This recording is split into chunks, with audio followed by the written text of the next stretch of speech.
Wings of Fire has a few different spin-off books outside of the 15 mainline novels. These include the 2 Legends books, as well as 4 shorter stories in a miniseries called Winglets, which will be what I'm covering today.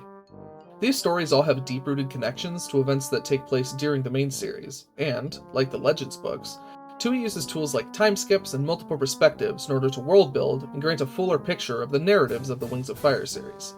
This results in 4 stories that, despite their shorter length, have some of the best plot, development, and world building that Wings of Fire has to offer. Before we get into it, I want to quickly note that this video will contain spoilers for not just the Winglet stories, but also for the books that these stories have connections to, such as The Brightest Night, Talons of Power, and Legends Darkstalker. This review series also features a tier list which is added to for each video, so I recommend watching the reviews of the first arc if you don't want to be spoiled for those videos. Without further ado, let's begin with the first story in the series. Story 1. Prisoners. Prisoners is in my opinion the weakest of the 4 Winglet stories, which isn't to say that it's bad, quite the opposite actually. It provides detail as to what happens to Fierce Teeth and Strongwings following the events of the Brightest Night, as well as how they escape and plan the assassination attempt on Glory, which occurs in Talons of Power. In Fierce Teeth's notes to Saguaro, we get a direct perspective from a normal Nightwing who grew up on the island, which isn't something that we actually get to read about very often. We also get to read about her and Starflight's mother, Farsight, and see Marosir taking her egg for the prophecy. Fierce Teeth being the perspective character in this story is kind of weird, because she's simultaneously sympathetic when we read of her growing up on the island and seeing the rainforest for the first time, but also awful when we see her jealousy towards her unhatched brother, her obsession with pure bloodlines, and her desire to overthrow Glory. She never really suffers any repercussions for any of her actions, despite how evil most of them were. I do think that some elements of her character are interesting, like her relationship to Strongwings. I enjoy how odd it is, and they clearly care about each other. I also like the small elements to show that she still cares about Starflight in some minor way. In general though, I don't really like Fierce Teeth as a whole. One other interesting thing to note about Prisoners is that Prickle is actually subtly mentioned for the first time, as Fierce Teeth brings up the Mad Sandwing in one of the earlier letters. This also adds a sort of interconnectedness between the first 3 short stories in Winglets, given how this connects to Deserter, and how Deserter is connected to Assassin. In the end, Prisoner gets a B tier, because it has some interesting world building and perspective elements that I do enjoy, but Fierce Teeth has never been a character that I enjoy, and its overall connections to the mainline story are somewhat dull. The events that the story provides an alternate perspective on just aren't as interesting or as important to the mainline narrative as the other Winglet stories. Story 2. Assassin. Given Deathbringer's notoriety in the main series, getting to see his perspective is really cool. The initial section of the story that takes place on the Nightwing Island really exemplifies this. Getting to see him think through how to blend in during the meeting, as well as during his mission to kill Slaughter, is the perfect way to show both how menacing and smart he is. Him killing Slaughter is also cool because it leads to Vengeance's disdain for Deathbringer in the Dark Secret. This is the first story that utilizes short time skips, which mostly serve to just get rid of fluff in between major events. This time skip leads into some more characterization for Quickstrike, who is a pretty interesting mirror to Deathbringer. I would love to read more about her in another Legends or Winglets books because we don't really get to learn a ton about her here. She ends up getting struck by lightning, which eventually leads to her death. On the surface this might seem contrived, but I sort of like it as a showing that only a force of nature is able to take her down. Something out of the blue like this is also a good way to force Deathbringer to think on his feet, and realistically something like lightning is the only way to take Quickstrike out of the picture while still keeping the story going plot-wise.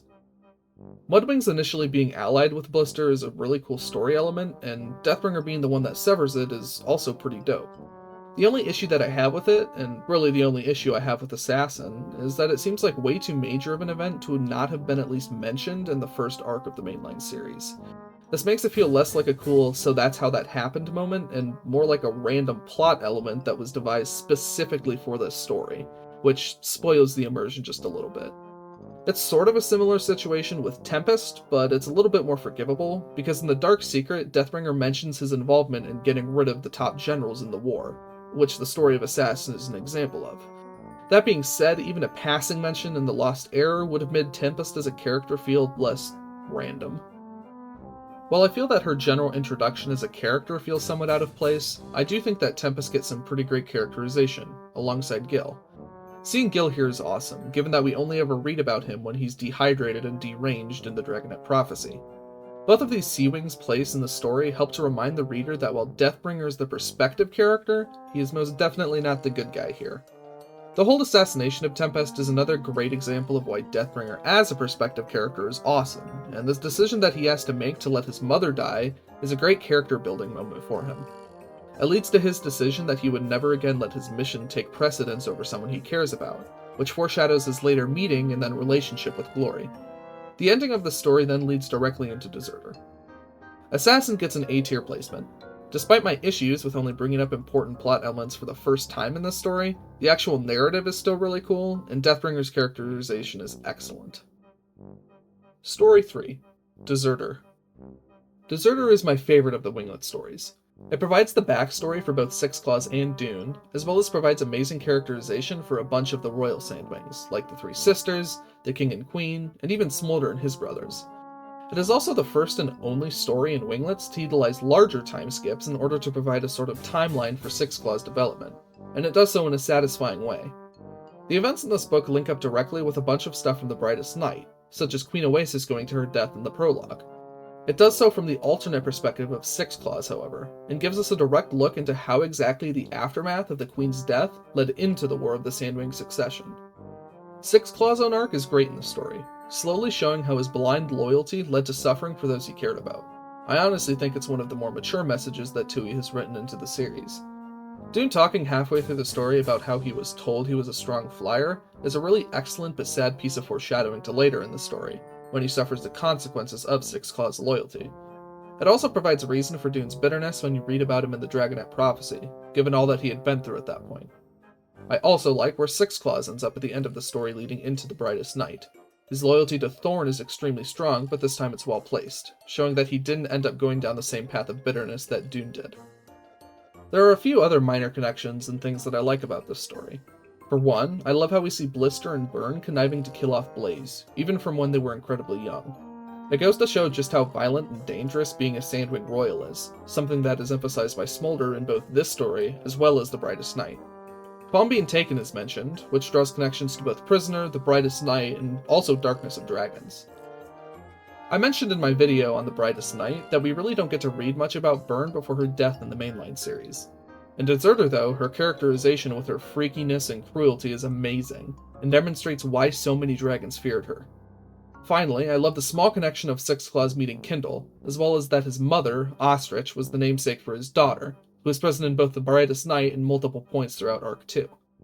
Deserter receives an S-tier placing, due to the sheer amount of outstanding characterization for characters that didn't have a ton of it beforehand, as well as the tragic story and development of Six Claws and Dune.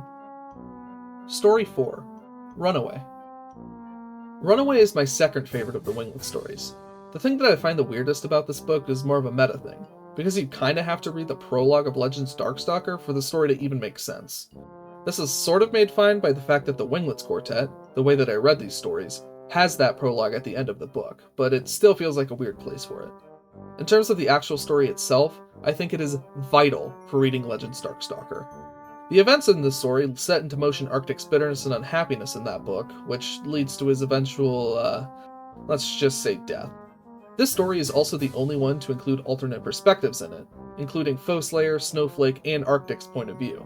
In Runaway, this tool is used as a way to set up the motivations of each of these important characters, and builds up one of the single most important events in the history of this series, being Foeslayer and Arctic running away. The story is great in an other side of the same coin way to Deserter. The characters in this story aren't nearly as sympathetic as Six Claws was in that story, outside of maybe Foeslayer.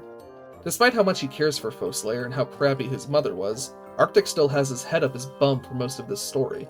Snowflake is sympathetic due to being dragged into a terrible family and with a fiancé who doesn't actually care for her, but her plot to make Snowfox queen involved setting into motion a tribal hatred that would last for thousands of years. Even Foeslayer, while innocent in her love for Arctic, hides from him the fact that her mother planned this in order to get Animus dragons in the Nightwing tribe. I adore this complexity, and it mirrors the complexity in Legends Darkstalker as well, which is one of the best parts of that book. I don't have a ton else to say about Runaway.